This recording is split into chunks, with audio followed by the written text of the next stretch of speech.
gravação. Pronto. Agora vamos iniciar aí a nossa disciplina. Nossa nova disciplina, finalizamos. Qual era a disciplina? Era ética, né? Ética, política e sociedade, é um tema muito interessante, muito atual, né? Muito necessário.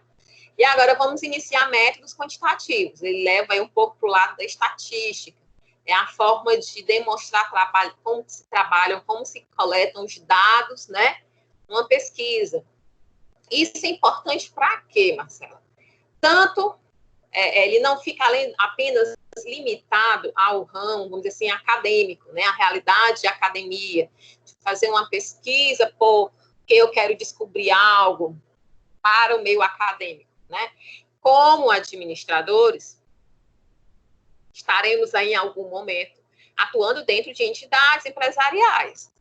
E em vários momentos, a pesquisa é importante. Pesquisa de mercado, por exemplo, nós estamos no momento de um ponto de inflexão na cultura do nosso país, né, nos comportamentos éticos, e isso também vai mudar, por exemplo, o nosso perfil de consumo. Não sei vocês, mas, por exemplo, para mim já mudou bastante. Eu já fico me questionando se coisas que a gente consumia, que hoje eu vejo que vivo sem, né, se elas realmente são necessárias. Então, o que é que o pessoal vai precisar fazer? Vai ter que ir a campo, vai ter que colher dados, né? Para quê? Para saber quais novos direcionamentos dá com relação a produtos a serem ofertados, as formas de ser ofertado. Eu tenho lido bastante que, por exemplo, aqui, o ramo de influencers, né? A gente sabe que movimenta milhões por ano, aliás, bilhões, né? No mundo todo, as influências. E hoje a gente sabe que tem muitas que trabalham com artigos de luxo.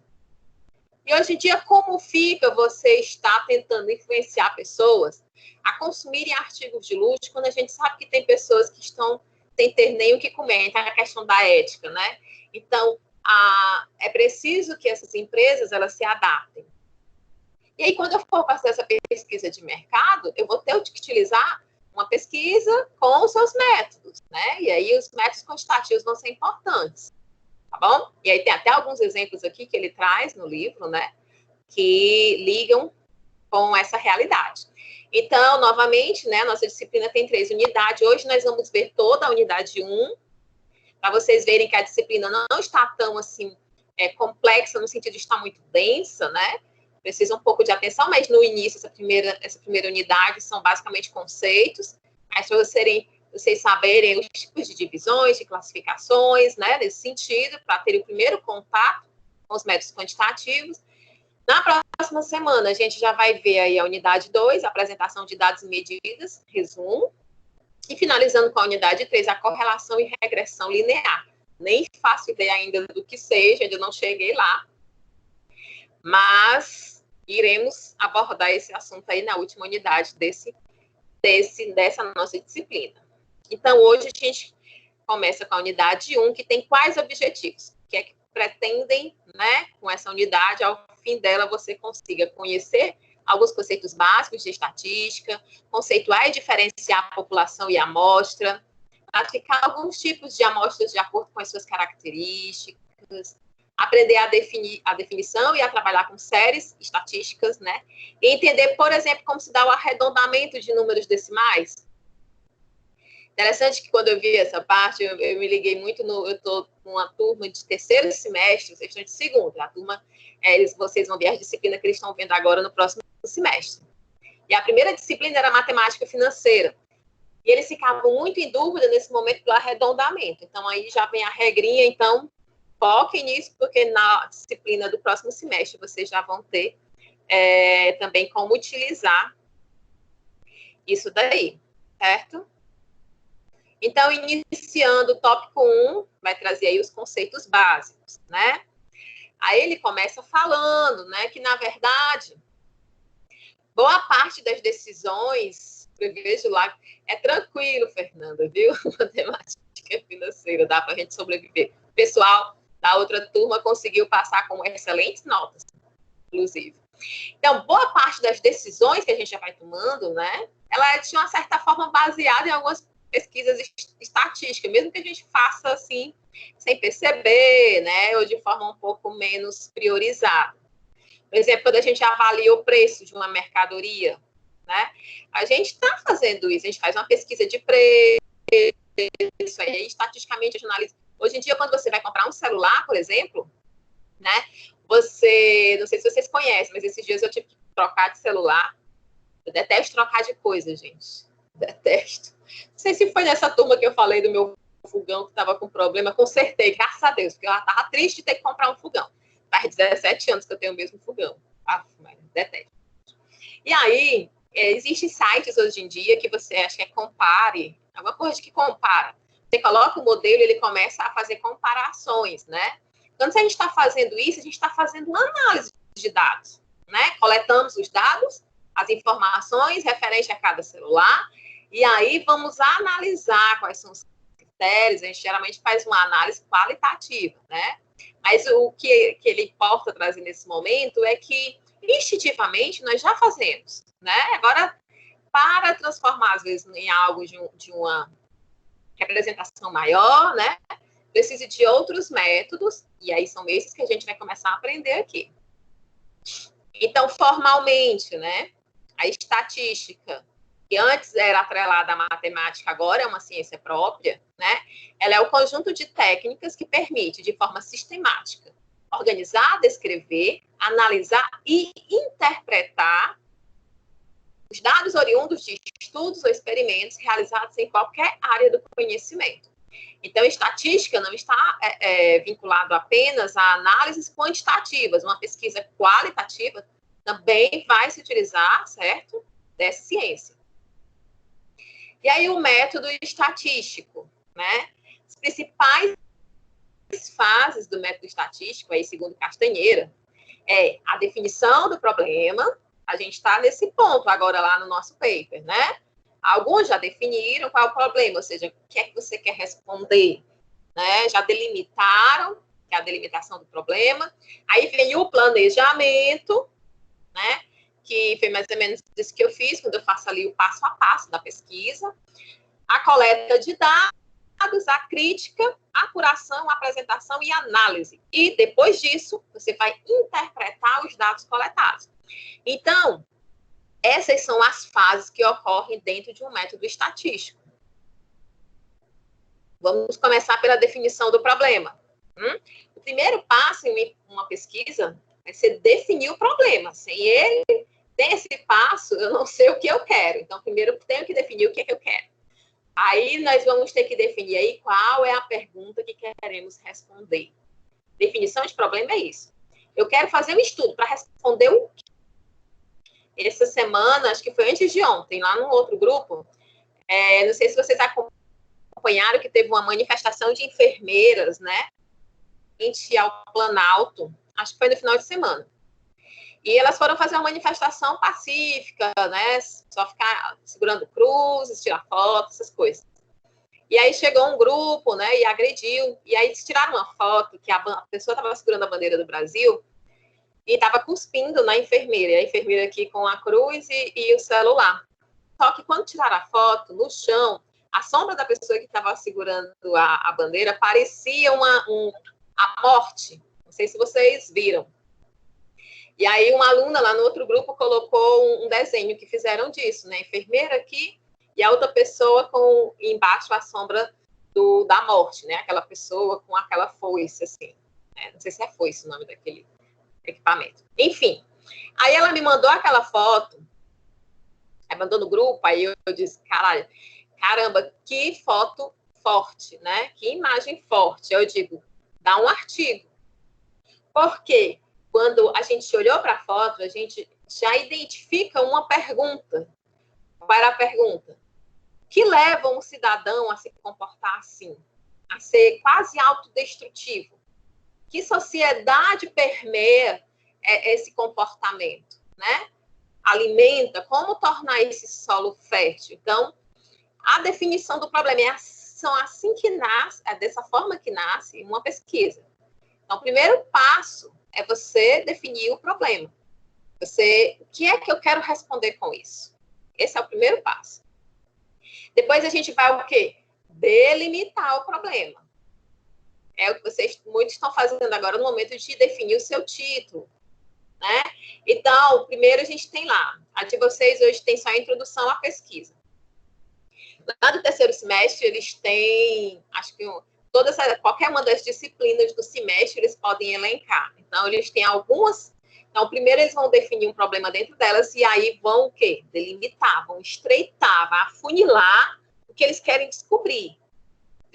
Por exemplo, no exemplo da foto que eu falei, eu quero levar para que lado? Eu vou analisar apenas a parte social ou será que eu tenho que analisar também o cenário social, político e econômico?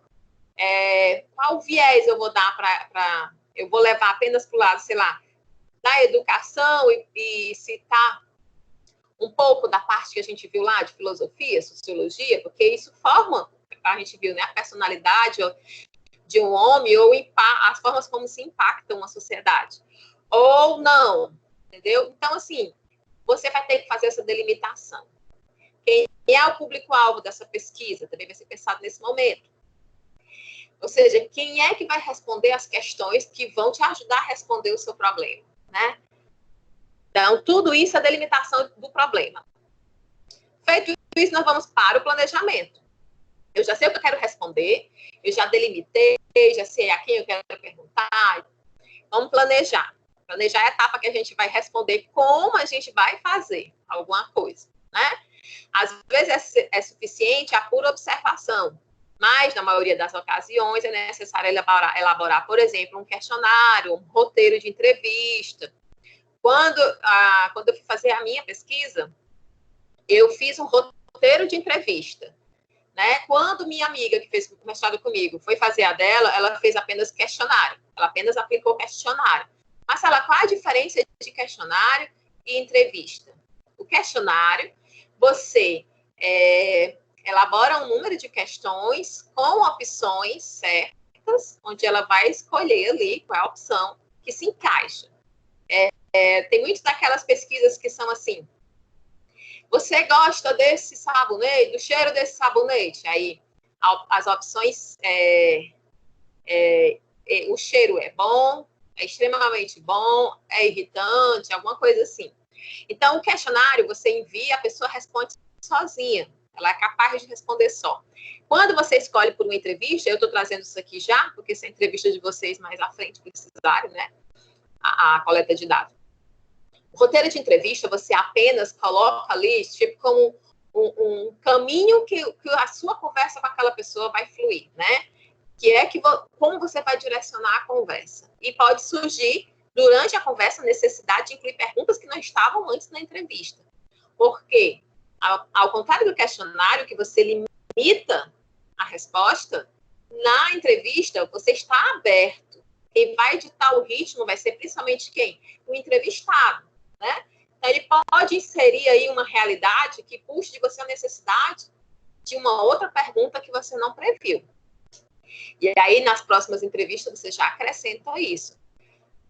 Então, você tem que fazer essa questão de planejar o que é que você... E aí vai ser o problema, a forma de responder o problema que vai te dizer, certo? Qual ferramenta aí você vai utilizar. Então, definimos o problema, delimitamos, planejamos. Agora, vamos coletar os dados. A coleta de dados é o momento em que se obtém os dados que irão responder à pergunta que a gente estipulou. E aí existem duas maneiras, né? Temos a coleta direta e a coleta indireta. A coleta direta é aquela que é obtida diretamente, seja por meio de aplicação de questionários, uma observação, né? Busca direta em registros oficiais, se for uma pesquisa documental, por exemplo. E a coleta indireta é quando a gente usa dados obtidos por coleta direta para outro fim. Por exemplo, vamos dizer, por exemplo, eu utilizei na minha pesquisa dados que foram utilizados pelo IBGE, do PNAD, que tem outra finalidade, não era para atender a minha pesquisa, certo? Então, foram dados de obtenção indireta. Já os dados que eu recolhi a partir das entrevistas que eu fiz, aí já era obtenção de dados direta. E os dados em si, eles também podem ser divididos em duas categorias. Podem ser dados primários ou podem ser dados secundários. Então, vamos separar aqui as coisas para a gente não confundir. A coleta dos dados pode ser direta ou indireta, certo? Mas os dados em si, eles podem ser primários ou secundários. Os primários são obtidos por meio de um questionário, tomada de tempo ou preço. Vamos lá, fazer uma pesquisa, né? E os dados secundários são obtidos através da pesquisa em outros dados que foram previamente coletados, como dados oficiais, em outras pesquisas científicas. Agora que a gente já coletou os dados, a gente vai fazer o quê? A gente vai ter que fazer agora a crítica dos dados. A gente vai analisar se eles estão de acordo com os objetivos que a gente tinha colocado lá dentro do planejamento. Será que houve falhas ou erros que a gente já consegue enxergar que pode influenciar o resultado final? E depois que a gente faz isso, chega a vez de apuração dos dados, né? Na apuração dos dados, os dados são obtidos, os dados obtidos pela coleta, eles vão ser tabulados. Lembra quando a gente fez aquela pesquisa, né, bem rudimentar das fake news, né? Quando eu peguei aqueles dados, comecei a tabular, comecei a colocar e organizar os semelhantes, por exemplo, quem respondia não para certa pergunta. Peguei os meus resultados, peguei os resultados das outras pessoas que me enviaram. Pronto. Aquilo ali eu estava fazendo a apuração dos dados. Para depois fazer o quê? A análise. Então, vocês estão acompanhando, né? Fizemos a coleta, fizemos a crítica, e aí a gente já parte para a apuração, agora a análise. Organizamos tudo, verificamos se, de repente, ficou faltando alguma coisa para perguntar, tal. Organizamos na tabulação, né? Que é na apuração. Agora a gente vai analisar os dados. É nessa fase que podemos tirar conclusões a respeito do objetivo da pesquisa. Lembre, você vai analisar os dados que você coletou, sempre ligando aos objetivos que você tinha. Qual era o objetivo da sua pesquisa? Então, você vai ter que ligá-los. E aí, alguns cálculos, né, matemáticos, muitas vezes são necessários nessa hora para poder auxiliar aí na hora de interpretar, por exemplo, os dados. Então, depois da análise, vem a interpretação. A interpretação é a última fase desse método. E ela é na etapa onde podem ser feitas aí previsões a respeito do comportamento futuro dos dados, né? Ou mesmo uma extrapolação, por exemplo. Se o objetivo inicial, ele traz aqui um exemplo, né? Era conhecer, aí bem na realidade de administração. O objetivo inicial era conhecer a durabilidade média das lâmpadas fabricadas numa indústria. Algumas lâmpadas são testadas. E com base na durabilidade destas, definem-se a durabilidade de todas as lâmpadas. Então, quando a gente faz isso, a gente está pegando o resultado dos testes feitos em algumas lâmpadas, está interpretando aí para uma extrapolação, para o comportamento futuro das outras lâmpadas. Então, testes de qualidade, eles são feitos nesse tipo de perspectiva. É claro que você dizer que testou 10% das lâmpadas e por isso concluir que 100% das lâmpadas estão bem, não dá garantia de que 100% das lâmpadas realmente vão funcionar. A gente vê, por exemplo, camisinha. As camisinhas passam por testes, né? Alguns vão tirando dessa forma aí, como está exposto das lâmpadas, e daí se tira se o lote está com a qualidade necessária para ir para o mercado. Mas não quer dizer que uma delas não possa furar. É por isso que a garantia de segurança da utilização da camisinha, ela chega, eu acho, a pouco mais de 97%, 98%, não chega a 100%. Porque não haveria como testar todas elas. Então, faz por amostragem. Então, é importante salientar que qualquer conclusão tirada da interpretação dos dados, ela está sujeita a um certo grau de incerteza. Então, é essa a realidade, né? A gente faz uma interpretação, a gente até consegue prever comportamentos futuros, né? A gente extrapola essas conclusões que a gente tirou desse nosso mundo avaliado para o todo, mas mas você não tem como garantir com certeza que aquela realidade se aplica a todos. Então, fechamos as fases, as etapas aí dos métodos, do método estatístico. Vamos falar, então, um pouquinho sobre a estatística como área de estudo. Então, a estatística, por um tempo, ela foi aí estudada junto com a matemática aplicada, né? Mas com a sua importância, hoje ela é considerada aí uma área de estudo. E existem vários cursos de graduação em estatística pelo país. Quem se interessar futuramente, a estatística como área de estudos, ela pode ser dividida em 3 sub-áreas, né? A estatística descritiva, probabilidade e inferência estatística. Então, em geral, uma pesquisa estatística, ela envolve essas 3 áreas.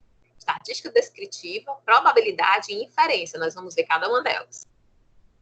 A estatística descritiva, né, ela trabalha com os dados observados. Normalmente, é ela que é utilizada em uma primeira etapa da pesquisa. Ela é responsável por resumir as informações de interesse a partir do que foi coletado. Nessa situação, não há espaço para a dúvida, né? Ela simplesmente apresenta o que é. Aí a gente vai ter um exemplo, tá? Uma pesquisa de opinião sobre um desodorante ouviu 100 consumidores. Várias perguntas foram feitas sobre a embalagem, fragrância e tudo mais.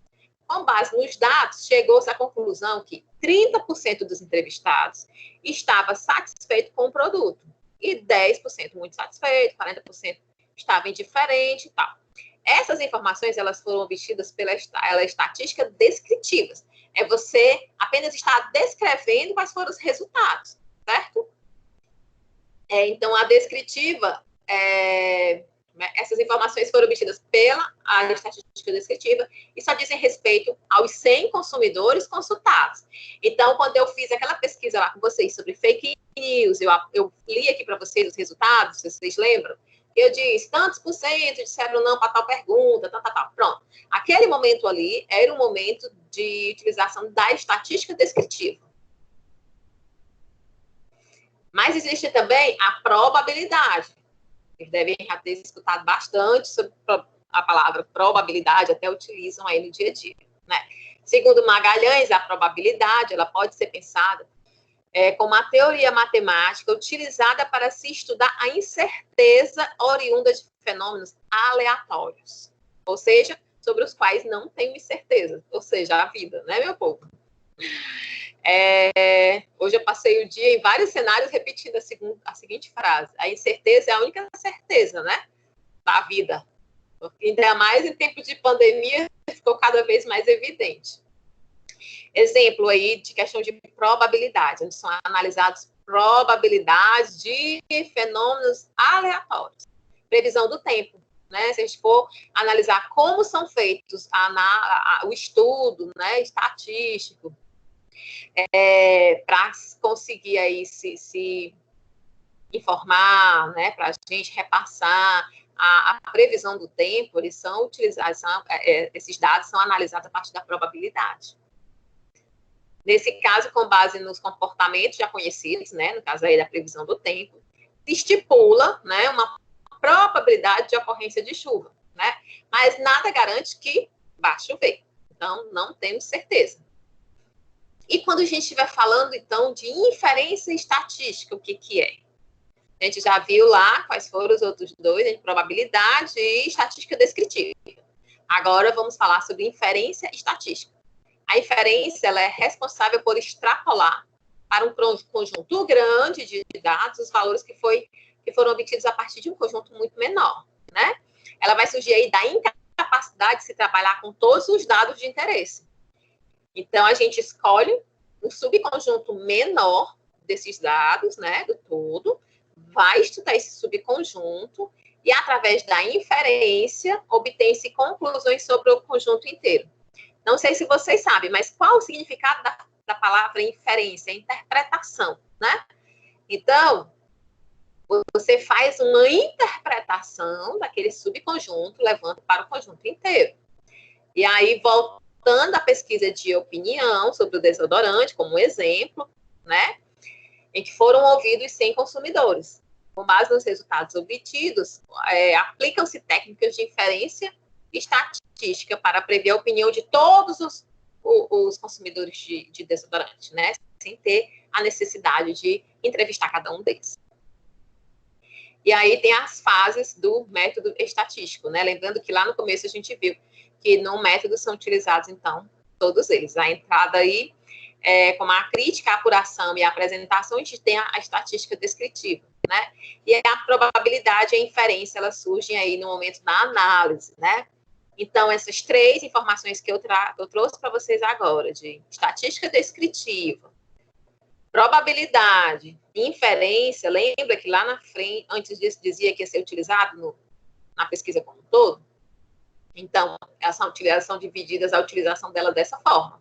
Enquanto você está coletando os dados e interpretando, né, apresentando, você está fazendo utilizando a estatística descritiva. Quando você vai fazer uma análise dos dados para sair o resultado, aí você vai utilizar da probabilidade e da inferência. E assim a gente finaliza o tópico 1. Tá tranquilo até agora, né? Então, estatística é o conjunto de técnicas que vai permitir de forma sistemática organizar, interpretar os dados oriundos de estudos, né, em qualquer área do conhecimento. As principais fases do método estatístico são a definição do problema, a delimitação, o planejamento, coleta de dados, crítica, apuração, apresentação e análise, e por fim a interpretação, né? Como área de estudo, a estatística tem 3 sub-áreas, que é a descritiva, a probabilidade, a inferência estatística, e as fases de coleta, crítica, apuração, apresentação e análise, eles correspondem à fase da estatística descritiva. Já a interpretação de dados é associada aí à probabilidade e à inferência estatística, e, por fim, a interpretação dos dados estatísticos sempre envolve um certo grau de incerteza. E aí já estamos preparados para adentrar o tópico 2, população e amostra. Né? Se fala muito em amostra, é feito por amostragem e tal. O que é isso? Né? Vamos aqui definir as características e como é utilizado. Então, imaginem que uma pequena fábrica de biscoito mudou a fórmula do seu produto. E aí ele quer testar, né? A aceitação. Vejam aí, pesquisa sendo utilizada diretamente na administração. Ele pode, né? Então, ele vai fazer o quê? Vai elaborar um questionário e ele vai estabelecer um prazo em que vai ser aplicado esse questionário. E aí, escolhe lá quais são as perguntas, né? A forma mais abrangente seria aplicar todo o questionário, né? Na saída de todos os pontos de venda do biscoito. Todo ponto que tivesse, eles poderiam estar aplicando esses questionários. Outra possibilidade, né? Definidos aí a partir de alguns critérios, a empresa pode escolher alguns pontos de venda e nesses pontos, dentro desse ponto, há alguns consumidores, não todos. Se a escolha, né, lá na análise dos critérios, ela for bem feita, mesmo a empresa tendo acesso a algumas opiniões, o resultado final da pesquisa ele será muito similar ao obtido pela primeira maneira, que era aquela de todos, né? E embora o custo envolvido seja menor. Então, veja por que é necessário a amostra. Nesse caso, ele traz aí a realidade do custo. Sem falar, gente, que é mais inconveniente, você está abordando todos os clientes, pode gerar até filas, né? E as pessoas não gostarem, né? Então, a amostragem, né? Ela vem para solucionar esse tipo de problemática. Então, na maneira que eles tinham pensado, todos os consumidores seriam consultados e a empresa saberia exatamente o que cada uma delas pensava sobre a mudança no produto. Essa é uma opção mais cara e mais demorada, né? Teria que treinar muitas pessoas e tudo mais. Então, a gente vai trazer agora um pouquinho o conceito de que é população e amostra. Então, formalmente, a gente tem que a população é uma coleção inteira de objetos ou resultados sobre os quais uma informação é obtida. Então, a coleção inteira. Preste atenção no que ele diz, de objetos ou resultados, população, certo? enquanto a amostra é um subconjunto de uma população que contém os objetos ou resultados que são realmente observados. Então, gente, o ato de escolher a amostra ele é chamado de amostragem. Então, foi escolhido por amostragem. Então, população é uma coleção inteira de objetos ou resultados, né, sobre os quais uma informação é obtida, e a amostra é um subconjunto de uma população. E aí a gente tem um diagramazinho, né, população, esse círculo maior e o círculozinho do meio, de dentro, é a amostra. Você pega um punhado, né, de dados que tem presente aí na população e trazer para análise. Então, apesar da gente utilizar a palavra população, ela não necessariamente se refere a pessoas. Lembra lá que falava a coleção inteira de objetos ou resultados, né? Então, população não está relacionado ao conceito de população presente lá na geografia, por exemplo. Então, a população pode ser toda a população de uma cidade, sim, mas também podem ser todos os produtos de uma fábrica produzidos em um determinado período, né? A população aí está no conjunto de ser o todo do que você quer conhecer. A população é um conjunto composto de todos os elementos de uma pesquisa, né? Ela pode ser finita ou infinita. Finita, quando possui um número finito de elementos. E infinita, quando possui um número infinito de elementos. Em geral, fatores econômicos impossibilitam estudar toda a população, mas fatores éticos ou um curto prazo de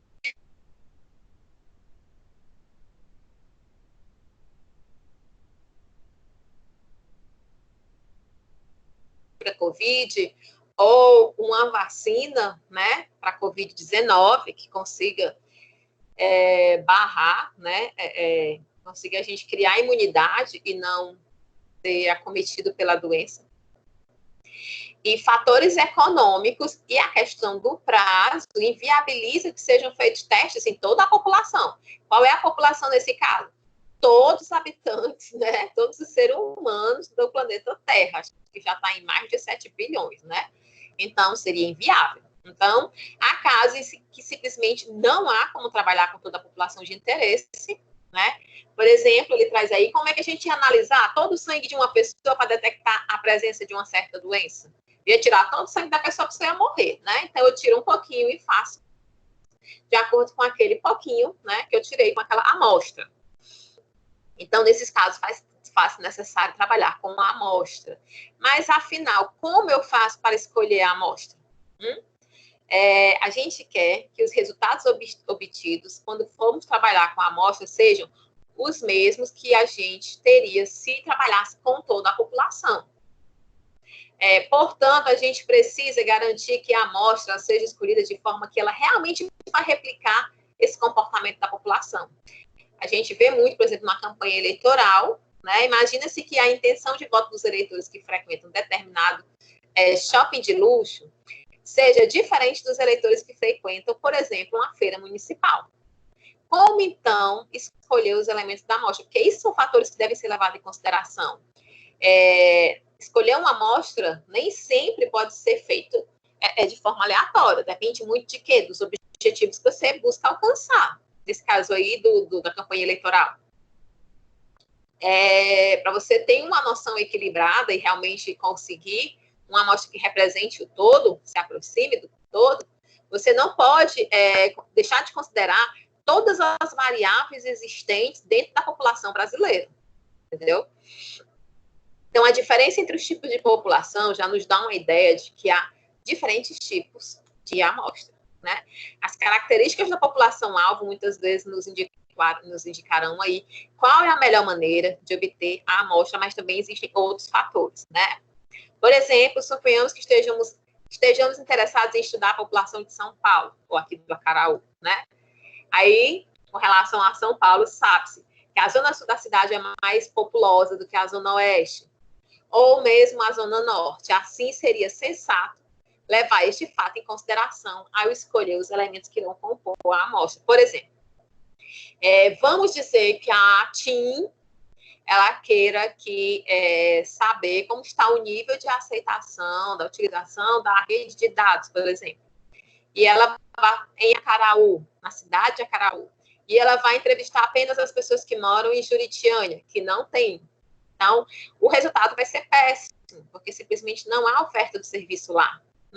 Então, é preciso levar alguns fatores em consideração antes de definir qual vai ser a sua amostra. A amostra, aí vamos ver agora os tipos, né? Temos aí as amostras aleatórias simples. Essa é a mais usada, né? Formalmente, o conceito dela é de que uma amostra aleatória simples de tamanho N, Nzinho, é uma amostra escolhida por algum método, no qual cada coleção de N's, itens, na população, é igualmente provável de compor a amostra da mesma forma como em uma loteria. Dessa forma, cada elemento da população ela tem a mesma probabilidade de estar na amostra. Né? E aí existem várias maneiras de obter uma amostra aleatória simples. Lembrando aí que Nzinho ele faz referência ao tamanho da amostra e Nzão ao tamanho da população. Um exemplo, Marcelo. Numa cidade com 250 mil habitantes, a gente quer saber qual a opinião a respeito da administração municipal. Para montar uma amostra aleatória simples de tamanho 200, por exemplo, né, a gente vai considerar a lista telefônica e escolher aleatório 200 nomes. Certo? Quer saber aí a opinião sobre a administração. Ele pode utilizar uma amostra aleatória simples. Não existe aí, vai ser feito quando bota aleatório, aqui pode ser feito de qualquer jeito, né? A escolha. E a amostra por conveniência? Algumas vezes não é possível obter uma amostra por um método aleatório, bem definido, e é preciso utilizar aí uma amostra conveniente. Exemplo 1 de uma amostra por conveniência, quando se retira o sangue, né, de uma pessoa para detectar a presença de um vírus. Normalmente a gente faz onde? No braço, né? A gente não, o pessoal que faz o exame, né, retira o nosso sangue do braço. Mas quando não é possível retirar do braço, eles podem retirar da mão. Então, veja que essa amostra ela foi escolhida por uma conveniência. No momento, não era conveniente tirar do braço, não era possível. Então, tirou-se da mão.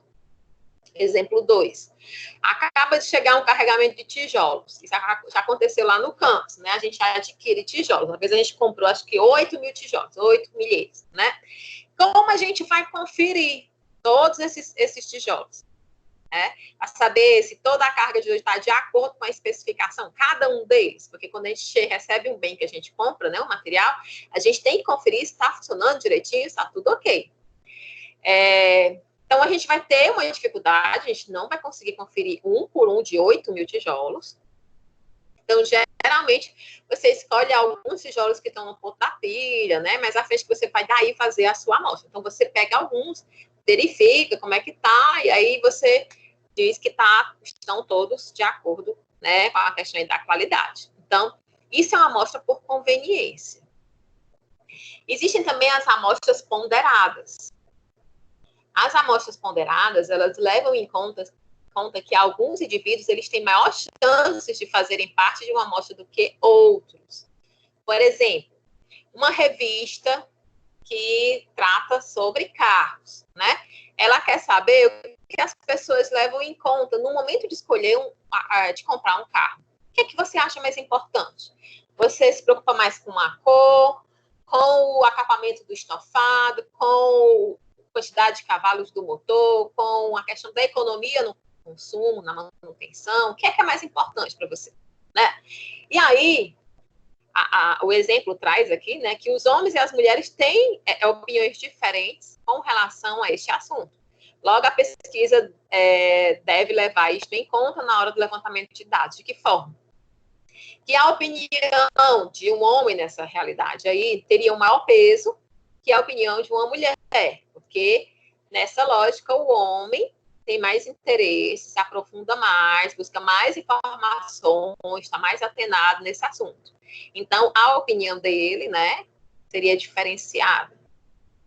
Isso é muito relativo, né, meu povo? Aqui em casa, quem sabe mais de carro sou eu do que o meu marido. Então, é muito relativo. Exemplo 2. Uma pesquisa realizada em um parque municipal durante uma semana deve levar em conta que alguns indivíduos frequentam o parque diariamente, enquanto outros somente nos finais de semana. Então, Os frequentadores que são assíduos, eles têm maior chance de serem escolhidos para compor a amostra.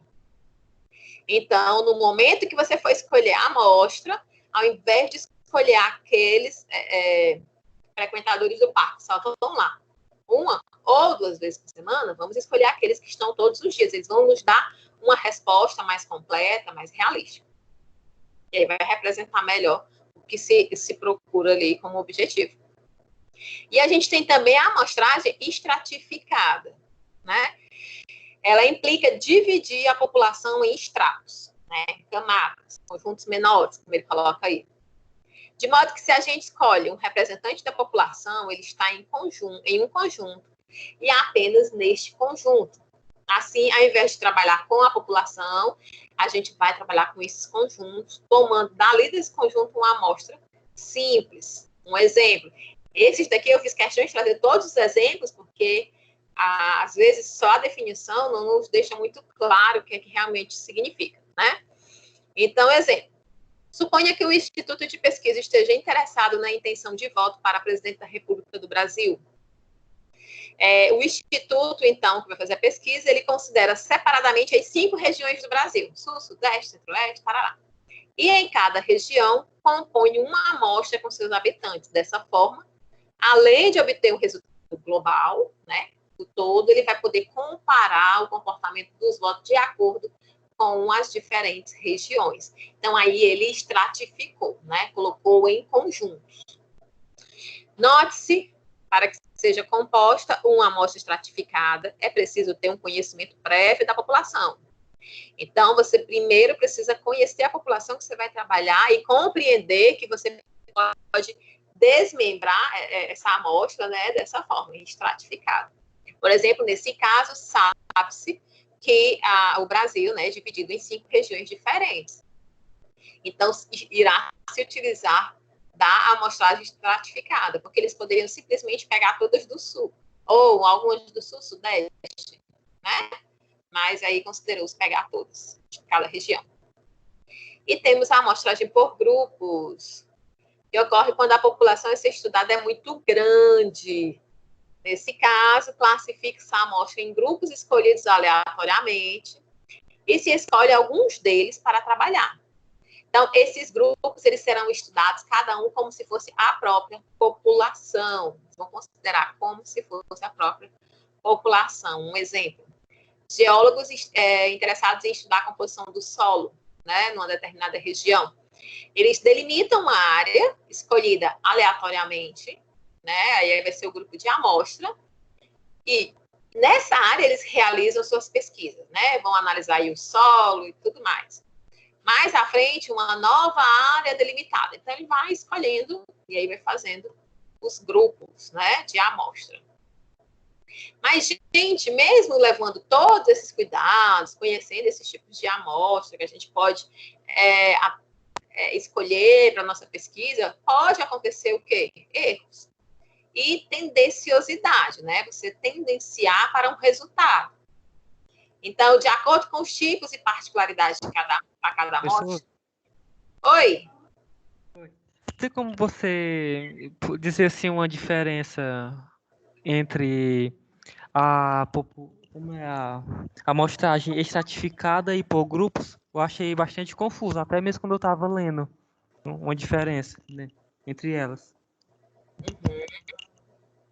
Ó, a por grupos me vem claro que a característica principal para você escolher ela é porque a população é muito grande e essa escolha do grupo é feita de forma aleatória.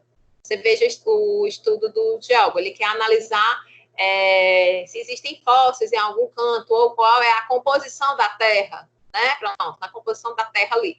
Então, ele tem, sei lá, 100 mil metros quadrados, ele vai escolher alguns espaços e vai fazer a análise, escolhe aleatoriamente. A estratificada são camadas que você vai analisar. Quando você coloca estratificada, você coloca em classes, em camadas. Por exemplo, o caso da escolha do voto, né, na pesquisa eleitoral do Brasil. Se eu fosse considerar por grupo, Eu ia ter que a população do Brasil é de mais de 200 milhões de pessoas, e aleatoriamente, eu, sei lá, vamos dizer que o tamanho da minha amostra que eu pretendo é de 5 mil pessoas. Eu ia escolher 5 mil pessoas. Eu podia pegar todas elas do Sul, ou todas elas lá do Sudeste. Mas eu quero saber tanto do Sul, quanto no Sudeste, quanto no Centro-Oeste, quanto no Nordeste, quanto no Norte. Eu quero fazer uma análise desses dados, né? Também, além do todo, eu vou ter uma noção de Brasil, mas eu também quero ter uma noção de Nordeste. Por exemplo, a gente sabe, quando o Bolsonaro foi eleito, né, que no Nordeste ele perdeu, no Sul e no Sudeste ele ganhou, certo? Então, isso é uma amostragem estratificada. Vamos dizer que você vai analisar questão de gênero, você está estratificando, mas vamos dizer que você vai analisar a renda. A renda você vai conseguir ver, vamos dizer que seja a renda de administradores de empresa formados. Será? Aí você faz o todo. Mas você pode utilizar uma amostragem estratificada para demonstrar se há aí um desnível de recebimento de salário, né? Por causa do gênero, entre homens e mulheres. Então, ficou claro? A de grupo, a sua amostra vai ser aleatória. É apenas porque a sua quantidade é muito grande e aí você quer pegar um pequeno, aleatoriamente, sem nenhum conhecimento prévio, no sentido de nenhum critério prévio para definir qual vai ser o grupo. Já na estratificada, você conhecendo, por exemplo, quando eu coloco o exemplo do trabalho da renda, como eu já conheço pesquisas relacionadas à questão salarial, então eu já incluo ali que eu vou estratificar a questão do gênero também, para poder escolher uma amostra fazendo essa divisão por classe. Ficou claro, Lécio?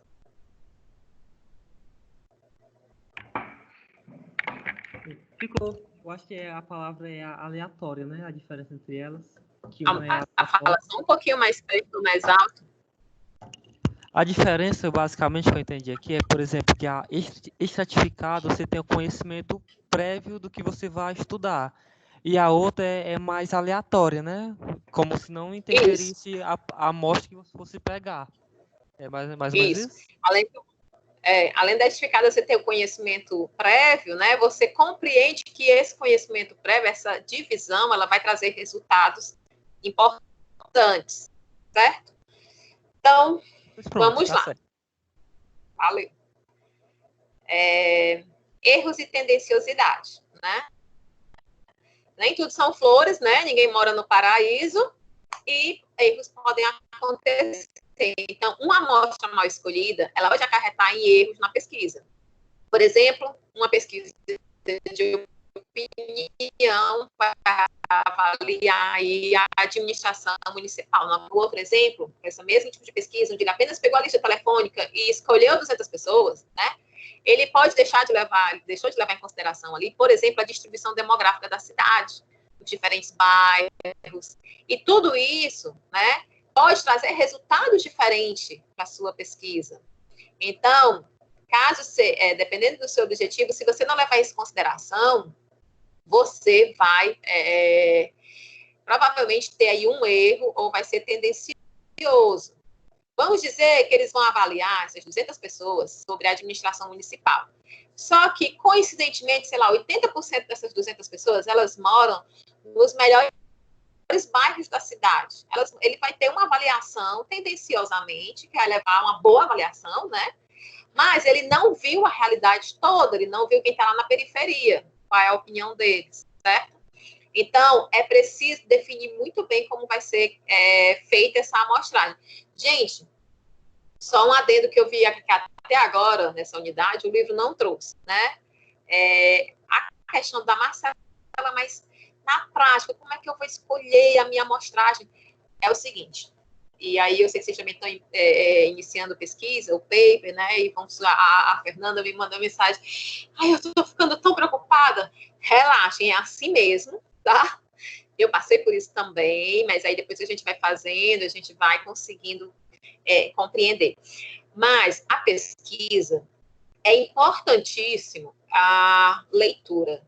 A leitura de você ter a sua fundamentação teórica. Por isso que eu disse, não esperem para já iniciar as leituras, porque às vezes você já definiu a sua temática, o problema, até começou a delimitar, mas quando você vai para as leituras, vão vir, provavelmente, talvez, novas inspirações que você não tinha tido e te levem para uma outra delimitação. É a partir dessa leitura que você vai conseguir definir qual vai ser o melhor instrumento de pesquisa utilizado. Vai ser, isso vale para tudo, não é só para paper. Você vai fazer uma pesquisa de mercado, você vai ter que conhecer o mercado, então vai ter que estudar sobre isso. Dali é que você vai compreender quais questões vão elencar o meu questionário. Eu vou direcionar uma amostragem estratificada, por exemplo? Ou será melhor uma por grupo, né? E aí, como a gente sabe disso, né? Quais perguntas, qual público que vai responder? Tudo isso, gente, você só consegue depois que você lê, né? Depois que você conhece o que a gente chama de objeto de estudo. Quando você define, consegue vislumbrar o seu objeto de estudo. Depois, eu lembro que no começo do semestre eu mandei para vocês o link da minha dissertação. Tem um item lá, que acho que é o 2, que é delimitação da pesquisa. Acho que é algo assim, um capítulo. Se quiserem, depois deem uma lida, porque aquela parte ali mostra como você consegue definir o seu objeto de pesquisa. E o objeto de pesquisa, ele só é definido depois que você conhece o que você quer pesquisar, né? Porque depois você vai apenas para conseguir ratificar ou não o que você já vislumbra que pode ser o resultado. Então, por que eu estou falando disso agora? Porque se você não conhece, você talvez seja levado aí ao erro de amostragem. Ou a um resultado tendencioso. Aquele exemplo lá da pesquisa de opinião do administrador municipal, né? Ele tinha trazido lá na amostragem aleatória, eu acho. E trouxe aqui novamente como exemplo de erro. Porque se você vai fazer uma pesquisa de opinião sobre a questão da administração municipal, você tem que conhecer tudo que varia dentro dessa administração, tudo que pode impactar nas respostas. Então, você tem que compreender que quem mora num bairro melhor vai ter uma resposta diferente de quem não. Por exemplo, quem depende de transporte público vai ter uma resposta diferente. Tudo isso tem que ser considerado, né? Então, seguindo, vamos em frente. Só porque eu vi que no livro não tinha isso, que é importante a gente ter essa informação. O erro de amostragem, ele surge quando o tamanho da amostra é muito pequeno também em relação ao tamanho da amostra. Né? Então, por exemplo, lá no caso de testes de camisinha, por exemplo, né? Camisinha é algo que pode trazer um impacto muito grande na vida de uma pessoa se não tiver qualidade, certo? Então, é preciso ter responsabilidade na hora de definir a amostra necessária para testar a qualidade desse material. Vamos dizer que eles utilizem uma amostragem muito pequena, eles podem estar correndo o risco de estar colocando essa pequena amostra não corresponder à realidade do todo da população e eles estarem colocando no mercado um produto que não seja bom o suficiente, né, dentro das falhas da permitida. Então, um exemplo aí, né, de erro de amostragem, suponhamos que a gente estivesse interessado em estudar a frequência com que a população de determinado estado consome bebidas alcoólicas.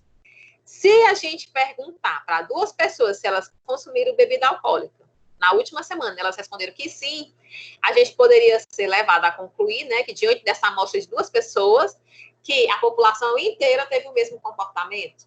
Isso seria um erro de amostragem. Né? Se a amostragem fosse composta por 5 pessoas, onde 3 respondessem, né, não e 2 respondessem sim, a gente ia concluir que a população não consumiu bebida alcoólica na última semana, né? Então, a questão da quantidade aí de amostra, né, do tamanho da amostra, ela é um fator muito importante. Normalmente, quanto maior for a amostra, mais representativa ela é. Claro, né, gente? Quanto mais pessoas eu entrevistar, mais próximo de chegar à realidade do todo eu estarei, né? Então, quanto maior o tamanho da amostra, menor o erro. Uma tarefa muito importante é definir o tamanho mínimo da amostra, né? De maneira que a reduzir possibilidades aí de erros de amostra. A gente falou aqui de erro de amostragem, que está ligado ao tamanho da amostra. Mas existe um outro erro, que é erro de resposta. E o erro de resposta, né, é a diferença aí entre a resposta dada e a resposta verdadeira. Esse erro ele é comum quando a população da pesquisa ela é composta por pessoas. Por quê? Vamos lá. Exemplo. Uma pessoa faz uma pesquisa sobre o desempenho da chefia de um setor. Para isso, pergunta aos funcionários subordinados ao setor sua opinião. Como saber, então, né, se a resposta que será dada é, de fato, a resposta verdadeira? Então, a gente pode ter aí um erro de resposta. Por quê? Eu falo isso que a gente pode ter, não que vá ter. É algo que tem que ser considerado no momento de se fazer esse tipo de levantamento, né? Então, como controlar esse tipo de erro? Uma maneira é fazer o quê? A mesma pergunta de maneiras diferentes ao longo do questionário. E aí você pega aí as discrepâncias. É pegar na mentira? Pronto. Outra maneira é elaborar a pergunta. Também pode minimizar o risco de informações erradas ou imprecisas. Isso é importantíssimo. Tem uma coisinha, por exemplo, quando a gente está fazendo pesquisa, que a gente monta, por exemplo, um questionário, a gente faz um teste, às vezes, antes de realmente iniciar a coleta de dados. Porque uma coisa sou eu, Marcela, dentro do meu mundinho, eu já estudei um monte de coisa aqui, vamos dizer que eu vou fazer uma pesquisa sobre esse celular.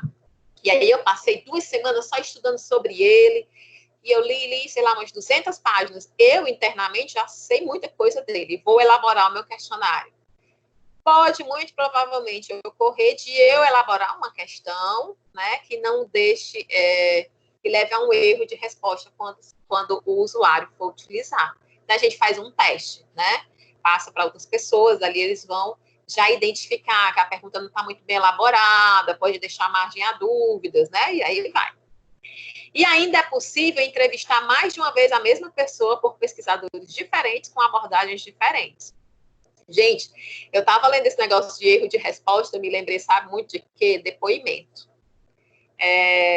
Eu assisto, minhas filhas e meu marido, a gente assiste muitas séries de investigativa, muita. CSI, Elementary, a gente está assistindo Law & Order aqui, então a gente assiste muito. E eles utilizam isso a todo momento, para evitar. Eu já passei por auditoria, né, no meu trabalho lá no Instituto, que a gente sofre auditoria direto, insuportável. E é bem nesse sentido. Vem uma auditora, nesse dia que eu lembro como se fosse hoje, eu estava lá, parece uma coisa, um dia que os auditores vêm, todos os meus chefes estão de férias, aí só fica eu na peia. Toda vez é isso, mas vamos lá. E aí eu lembro que uma servidora tinha se ausentado nesse dia, parece que tinha consulta médica e não foi. Aí foram 2 auditoras. Chegou uma na minha sala e perguntou: Marcela, cadê fulana? Aí eu digo: foi ao médico e tal. Qual é o horário que a fulana faz? Aí eu disse: tal. Aí depois ela foi lá na gestão de pessoas: cadê fulana? Qual é o horário que a fulana faz? Depois ela foi lá na recepção e perguntou para a recepcionista a mesma coisa. Depois, a outra auditora veio e perguntou de outra forma, incluindo dentro de uma conversa um pouco informal. Então, tudo isso é para evitar o quê? Lembra que o que era o erro de resposta? É comum quando a população é composta por pessoas, né? Porque aí uma diferença entre a resposta dada e a resposta verdadeira, que é se chegar à verdade, né? Então, gente, quando a gente está fazendo essa análise, esse levantamento de dados, a gente tem que levar em consideração essa variável aí, que é a pessoa poder mentir, né? Ou, às vezes, confundir. Então, pode levar a um erro de resposta. E o erro falta de resposta, né? Também é um tipo de erro. O erro falta de resposta, ele surge da negativa do entrevistado em dar sua opinião. Não quero. Não quero ser entrevistado, obrigada. Então, quando os meios de comunicação, eles divulgam os resultados das pesquisas de intenção de votos, eles sempre informam o percentual de pessoas que não quiseram opinar sobre o assunto. Então, eles estão evitando aí um erro, falta de resposta. Esse tipo de erro, ele é difícil de ser medido, porque muitas vezes o número de pessoas que não quiseram opinar simplesmente não é levado em conta. Por exemplo, eu simplesmente não levei, né? Quando eu fui fazer minha pesquisa, teve uma como diz, meu Deus, uma entrevistada, né, futura entrevistada, que quando eu cheguei lá, ela aceitou por telefone, tudo ok, marquei com ela o dia e o horário. Quando eu cheguei na casa dela para entrevistá-la, ela no portão, ela me despachou, disse, não quero, não sei, não estou à vontade, eles têm medo, pensam que, sei lá, o que é que vai acontecer, que a gente vai utilizar, né, devidamente as informações, não quis lá, a gente não pode insistir, tudo bem. Eu não considerei essa pessoa, então, poderia levar a um erro de falta de resposta. Por que eu não incluí? Porque a minha amostra, ela era extremamente qualitativa. Então, eu levei em consideração o posicionamento da Minaio, que considera que não se analisa aí um grupo de amostra definido, mas analisa-se comportamentos e, portanto, a partir do momento que se satura, você não precisa continuar entrevistando, porque os comportamentos vão daí em diante se repetirem, né? Então, você já conseguiu aí encontrar o comportamento da população. Então, acontece, por exemplo, eu não considerei essa pessoa, então, ao invés de dizer que eu entrevistei 12 e uma não respondeu, e considerar, se eu fosse fazer um levantamento estatístico de percentual, né, não considerar ela. Quando os resultados finais forem levados em conta, o número de pessoas que não quiseram opinar, ele pode ser pequeno, simplesmente porque parte delas foi ignorado na contagem. Então, pode levar aí a um erro também do resultado. E um erro de delineamento, né? Que é quando o grupo que compõe a amostra ele não representa a população. Eu já falei aqui bastante sobre isso. Ele surge, então, da má escolha do tipo de amostra a ser considerado para determinada população. Exemplo, a escola está interessada em saber quantos seus alunos fumam ou já fumaram. Aí ele vai e faz uma pesquisa com todos os estudantes da sala do primeiro ano do ensino médio.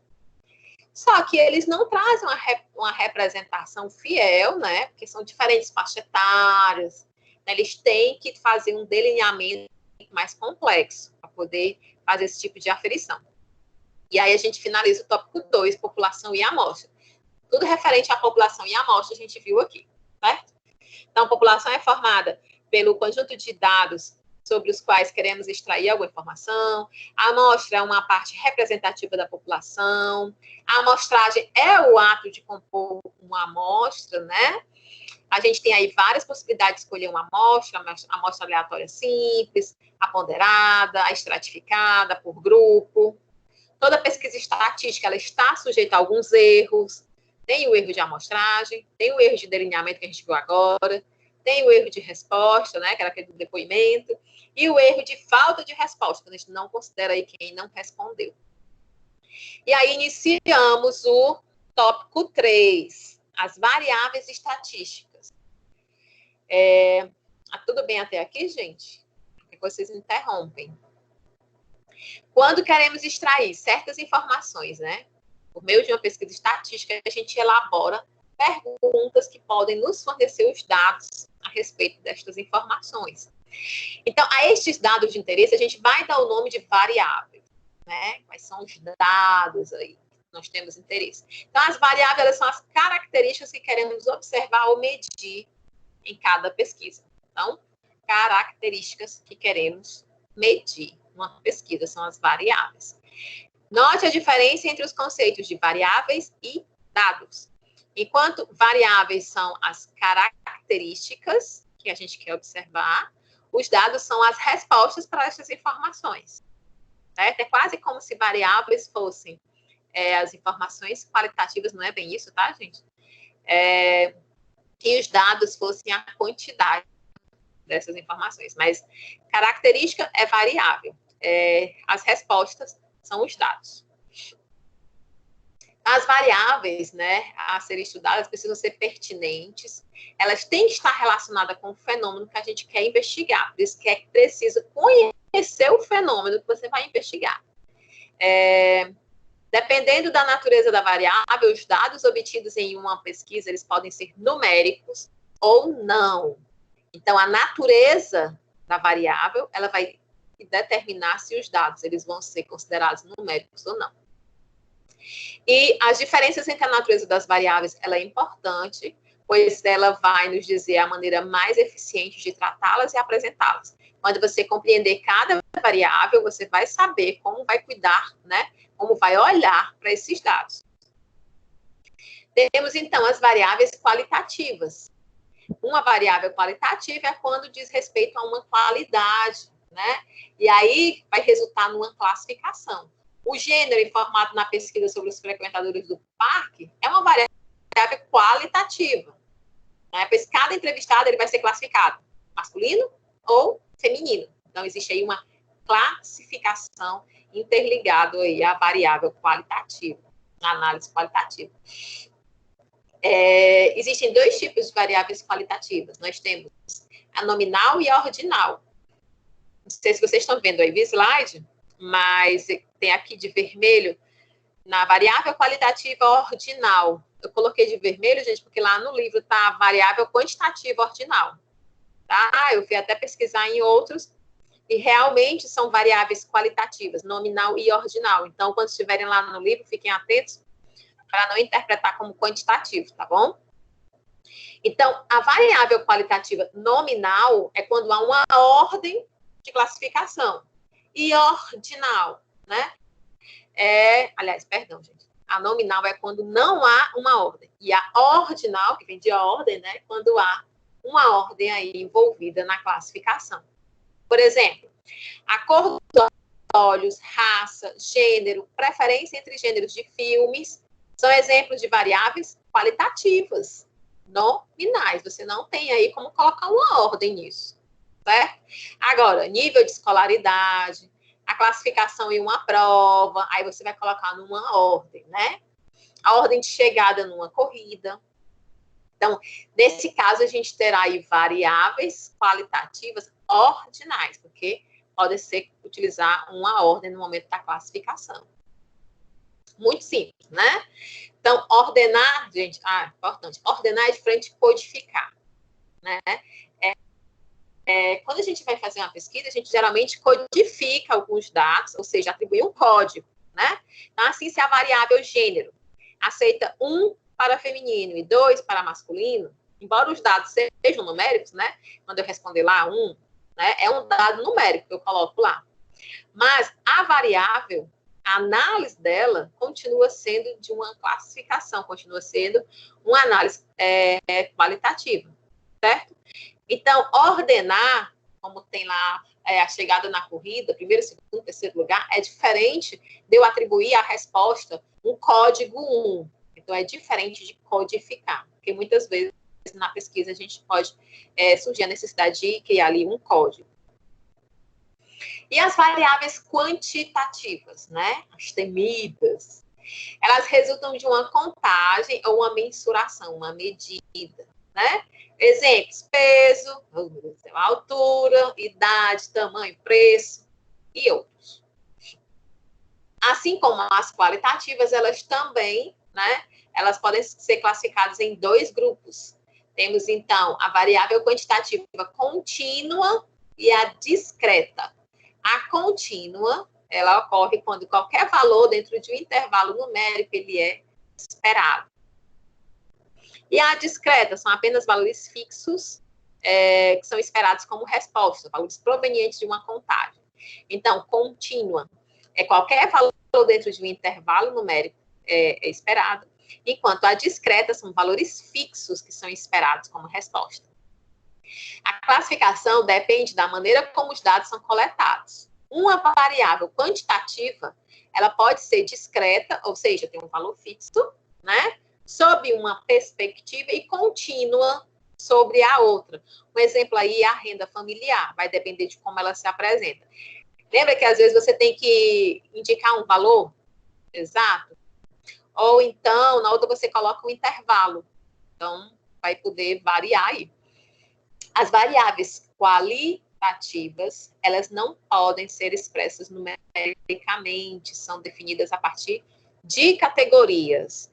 Já a classificação das variáveis, ela não é estática. Às vezes, uma variável contínua pode ser tratada como discreta.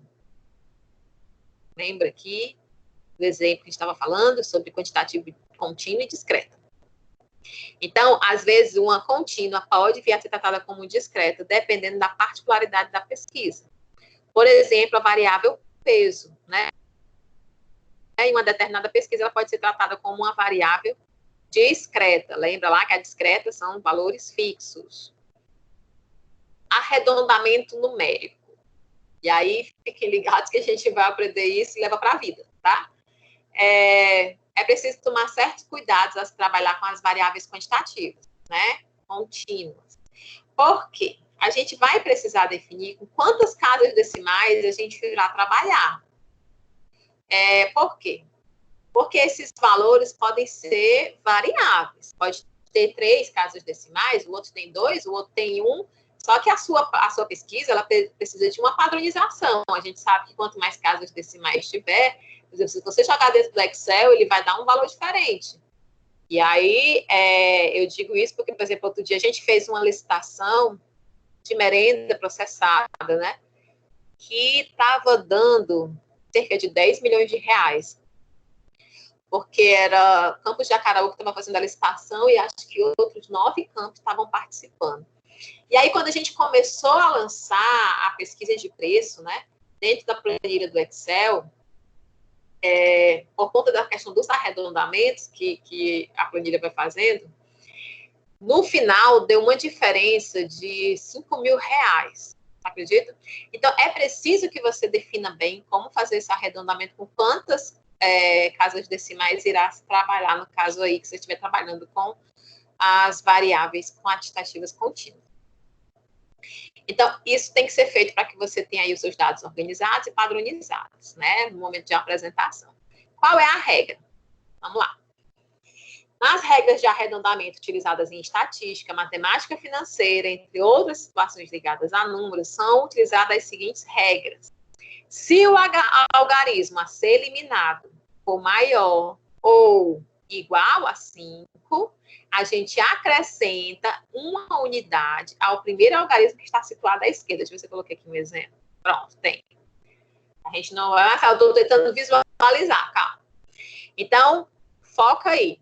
Maior ou igual a 5, a gente acrescenta uma unidade ao primeiro algarismo, certo? E se for menor que 5, aí a gente mantém ele inalterado, aliás, mantém inalterado o algarismo da esquerda. Exemplos, vamos lá. O número 7,347. Vamos botar ele para 2 casas decimais. Veja que o número a ser eliminado vai ser esse último 7, né? E ele é maior que 5. Logo, adicionamos a casa da esquerda. Qual é a casa da esquerda? O número 4, né? Dessa forma, uma unidade. A gente vai acrescentar uma unidade a essa unidade da esquerda. Dessa forma, o número passará a ser escrito da seguinte maneira, 7,35. Então, veja, o número é 7,347. A gente vai ter que transformar em 2 casas decimais. Então, o número que vai sair é o 7. 7 é um número maior que 5. Nesse caso, a gente acrescenta uma unidade à unidade que está à esquerda. Certo? Então, a gente tem o número aqui 7,347. Esse 7 vai sair. Tá ok? Agora, o número 8,272. O número que vai ser eliminado é o 2, que então ele é menor que 5. Logo, a gente não tem que modificar o número da esquerda. Então, o número que está à esquerda do 2 é o 7. O 7 vai se manter inalterado. Então, se antes eu tinha um número 8,272, agora vai ser 8,27, certo? Então, se o número que foi eliminado for maior que 5, você vai acrescentar uma unidade ao número à esquerda do número a ser eliminado. Se for menor que 5, você tira o número e o outro permanece inalterado. Passo até aqui. Agora, se for... se o algarismo que a gente for descartar for 5, aí tem algumas peculiaridades. Vamos lá. Se o algarismo a ser eliminado for o 5 e houver algarismo após após dele, né, acrescenta-se, gente, esse bicho tem um... Aqui eu copio e colo do livro, tá? Eu que escrevi assim, não. Acrescenta-se uma unidade à casa da esquerda. Aí vamos lá, por exemplo. Aí tem um número grande, né, galera? Tem o número 323568842. E ele vai transformar para 2 casas decimais. Ele tem aí 2, 4, 6, 7 casas decimais. Como ele vai transformar para 2, os números vão sair a partir do 5, concorda? A dúvida é, o 3 que vem antes do 5, como é que fica? Né? Então, ele está dizendo que se o algarismo que for eliminado for o 5 e depois dele tiver alguns algarismos, você vai acrescentar uma unidade à casa da esquerda. Então, o número que a gente ia eliminar é o 5. Essa parte da regra, ok. Há algarismos após ele? Sim. Ok. Então, nesse caso, acrescenta uma unidade à casa da esquerda, ou seja, acrescenta uma unidade ao 3. Então, o número 3,2356842 para 2 casas decimais é arredondado para 3,24. Certo? Mesma coisa com o número abaixo, 0,2750123. O 5 é o número, a partir do 5 que vai ser eliminado, primeira regra. Há números depois dele? Ok, nesse caso, aumenta-se uma unidade, a unidade da esquerda. Mas existe outra peculiaridade com 5. Nos casos em que o algarismo a ser descartado for o 5, né? E não houver algarismos após. A gente viu a regra que era o 5, mas existiam algarismos após o 5. Aí a gente aumentava, ok? Agora, o número que vai ser descartado é o 5, mas não existe algarismos após ele. O que é que a gente faz quando tirar esse 5? Aí a gente tem 2 regrinhas. Se o algarismo antes desse 5 for um número par, então a gente vai modificar o número da esquerda. Aliás, não devemos modificar o número da esquerda, fica inalterado. Você tira simplesmente o 5 e joga fora. O exemplo aí, 0,265. Então, veja, a regra é, o número que vai excluir é o 5, ok. Existem outros algarismos após o 5? Não. Então, o número anterior ao 5 que vai ser excluído é um número par? Sim. Então, você não altera. Ele continua sendo o número par que ele é, certo? Agora, se o número anterior ao 5 é um número ímpar, aí você adiciona uma casa aí na unidade da esquerda. Então, vamos lá, recapitulando, só para ficar bem claro. Você vai fazer um arredondamento, o número que você vai retirar é um 5, e após ele não há outros algarismos. Você vai olhar para o número anterior ao 5. Se ele for par, ele fica inalterado e você tira o 5 fora. Se ele for ímpar, você adiciona uma unidade àquele algarismo e joga o 5 fora. Certo? Ok, depois vocês dão uma revisada nisso daí, tá bom? Faz um esqueminha, guarda já para o próximo semestre. Enquanto os dados são os valores numéricos ou não associados a uma pesquisa estatística, chamamos de variáveis dados de interesse. Então, essas variáveis podem ser classificadas aí em qualitativas e quantitativas, né? As qualitativas, a gente viu, se dividem aí em ordinais ou nominais. E as quantitativas em contínuas e discretas. E vimos aí as regras de arredondamento segundo a ABNT. E agora, o último tópico, veja que a gente já vai fechar a unidade 1, gente. Até agora tá tranquilo, né? Só mesmo conceito, essa parte do arredondamento talvez tenha ficado um pouco mais confuso, mas é só questão de treino mesmo, de prática. O tópico 4, ele vai tratar aí de séries estatísticas, né? Então, nesse tópico, a gente começa aí a discutir as formas de apresentação dos dados. Mais precisamente, a apresentação dos dados por meio de tabelas estatísticas. Mas o que será que é uma tabela estatística? E aí vem um conceito de Oliveira, 2010, que diz que as tabelas estatísticas ou séries estatísticas, elas podem ser definidas como um conjunto de dados estatísticos associados a um fenômeno e dispostos numa ordem de classificação. São 3 características aí, né? É um conjunto de dados estatísticos que estão associados a um fenômeno e estão dispostos numa ordem de classificação. Essa classificação deve levar em conta o fenômeno descrito variável, onde ele foi observado e a época a que ele se refere, né? Então, a gente vai ver aqui quais são as possíveis combinações entre estas classificações que possibilitam dividir as tabelas estatísticas em 3 tipos. Então, quais são os tipos que temos? Temos as tabelas estatísticas simples, as de dupla entrada ou as tabelas de frequência. Seguindo. Séries estatísticas simples. Lembra, olha, gente, lá no conceito, olha, ele diz as tabelas estatísticas ou séries estatísticas, são sinônimos, tá? Então, séries estatísticas simples são aquelas compostas por apenas 2 colunas. É uma tabelinha com 2 colunas. Uma você destina à categoria, ou seja, a variável. A outra, os dados, o que você recolheu. De acordo com a variável abordada, elas podem ser classificadas, né?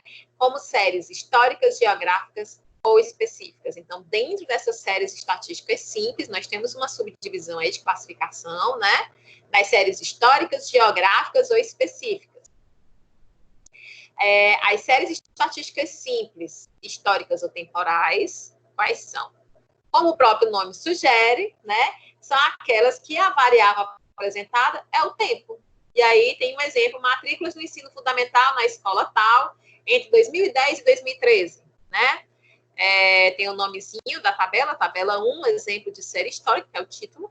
Então, vemos lá 2 colunas, né? Por isso que é série estatística simples. Uma, você tem registrado o ano, lembra que ele colocou ali, matrículas no ensino fundamental na escola tal, entre 2010 e 2013? Então, as suas categorias são essas, suas variáveis. Você vai analisar em 2010, em 2011, 2012 e 2013. O que é que ela vai avaliar com relação a esse tempo? O número de matrículas. Então, você vai lá e conta quantas matrículas tiveram em 2010, quantas e assim, pronto. E dessa forma, você monta a sua tabela ou série histórica, ou série temporal, certo? Além da temporal, nós vimos que tem também as territoriais, ou também chamadas de geográficas. Se lá na temporal a nossa variável era o tempo, na geográfica vai ser o quê? O local onde o fenômeno é observado. E aí, mais um exemplo de uma tabelinha, né? Pessoas com mais de 15 anos em estados pré-selecionados, em 2008. Então, eles selecionaram os estados, alguns, e foram contabilizar quantas pessoas com mais de 15 anos existiam nesses estados. Isso é uma série estatística simples, geográfica ou territorial. Por exemplo, quando eles fizeram aquelas análises para a reforma da Previdência, que foram avaliar quantas pessoas com mais de 60 anos existem no Brasil, né? Então, um outro exemplo. E, por fim, nós temos também, ainda dentro das séries estatísticas simples, as séries específicas ou categóricas, né? São aquelas em que a variável é o fato observado, enquanto o tempo e o local onde o fenômeno é observado permanecem fixos. Por exemplo, aí, no nosso exemplo, extensão da malha rodoviária brasileira por órgão de administração. Eles vão analisar aí qual a extensão que é de responsabilidade municipal, estadual e federal. Então, é um fato que está se observando, né? Não está se considerando aí as questões geográficas ou a questão do tempo, eles estão analisando apenas naquele ano, naquele momento, tá bom? E as séries de dupla entrada, ou também chamadas séries mistas, né? Então, às vezes, é interessante levar em conta mais de uma variável na tabela. Nesse caso, nós temos as chamadas séries de dupla entrada, quando tem aí mais de uma variável. Aí nós temos aqui um exemplo, a tabela 5, exemplo da tabela de dupla entrada. A taxa de mortalidade infantil, segundo as grandes regiões do Brasil, entre 1970 e 1990. Veja, além de ter como variável o tempo, tem também como variável as regiões. Então, tem dupla entrada. Deu para compreender? Os dados eles vão ser analisados a partir dessa... Como eu vou dizer? Depois de cruzarem esses dados, certo? Então, se você analisar essa planilhazinha, quiser dar um nome para ela, você vai dizer que ela é de dupla entrada. E aí, sobre a construção das tabelas, né? Você deve ter notado que essas séries estatísticas obedecem a um padrão de construção. Vocês começaram a observar aqui nos exemplos? Vejam que ele sempre diz aqui o nome da tabela, ele traz algumas delimitações, né? Para construir uma tabela, né? Como tudo, existe aí uma padronização. Então, segue um padrão. Toda a tabela estatística deve ser composta por alguns elementos. E aí eu trouxe mais informações aí, um link para levar vocês a uma outra leitura aí que traz algumas informações de uma universidade da USP, né? Se vocês quiserem aprofundar aí, que traz informações a respeito dessas tabelas, desses elementos também. Mas o nosso livro traz esses daqui. Tem o título, toda a tabela deve conter um título sucinto na primeira linha, explicando do que se trata a variável, onde foi realizada e quando. O cabeçalho, que é a parte superior da tabela, ele nos diz que a coluna indicadora e o corpo da tabela contém, o que é que se contém lá. A coluna indicadora, né, corresponde à primeira coluna. E é onde é especificado o conteúdo nas linhas, por exemplo, os anos lá, os estados, né? E o corpo. O corpo da tabela é o conjunto de linhas e colunas, né? Tudo as interseções que contém as informações sobre a variável em estudo, né? Então, é o que a gente vai chamar aí de corpo da tabela. O traço é o que delimita o cabeçalho, as linhas e as colunas de uma tabela. E a fonte, notas, né, chamadas, você tem que colocar lá a fonte, de onde que você fez. Se você mesmo fez, você coloca, de autoria própria, né? Tem que estar lá constando essas informações na tabela. E aí, gente, terminamos o tópico 4. Foi rápido, não foi esse tópico? Ele é muito tranquilo, ele vai tratar apenas dessas tabelas, né? Para vocês terem conhecimento, terem contato do que tem que compor, de quais são as nomenclaturas, os tipos, né? Mas varia muito da realidade de pesquisa que cada um precisa implantar, né? Realizar. É mais para que vocês tenham esse contato conceitual, né? Que vocês compreendam como funciona. Então, as tabelas estatísticas ou séries estatísticas, elas são conjuntos de dados estatísticos associados a um fenômeno, né, dispostos aí numa ordem de classificação e que deve levar em consideração o fenômeno descrito. As séries estatísticas simples, são aquelas que são compostas apenas por duas colunas, né? Uma vai conter lá a categoria, que são as variáveis, e a outra vai ter os dados propriamente ditos. E as séries, falar um pouquinho aqui, só uma observação sobre a questão das categorias. Na pesquisa tem uma coisinha que a gente chama de categorias de análise, ou categorias analíticas. E aí as pessoas, às vezes, têm uma dificuldade de definir quais categorias você vai ter que definir, ou seja, que você vai ter que estudar quais as variáveis que estão envolvidas e que eu tenho que pesquisar, né, propriamente dito, buscar dados. Então, é assim, gente, quando você tem uma temática, eu vou trazer aqui para dentro do paper, tá bom? Você tem uma temática, dentro dessa temática, você delimitou o seu problema, né, fez ali, escolheu, vamos dizer assim, o seu título, eu não gosto muito disso, mas eu estou usando para vocês, para ficar mais fácil de vocês identificarem o que é esse passo. Depois disso, geralmente numa pesquisa, você estuda para chegar no seu objeto de pesquisa, dali você tem os seus objetivos, objetivo geral, objetivo específico. Mas lá no seu título, né, você está dizendo que você quer estudar. ali estão presentes as categorias analíticas. É dali que você vai tirar quais são as variáveis envolvidas que você tem que responder no seu texto, na sua pesquisa, né? Eu estou muito acostumada a pensar em texto. Exemplo, eu vou trazer o meu, deixa eu ver se eu lembro qual era o meu. O meu era Programa Mulheres 1000 no IFCE.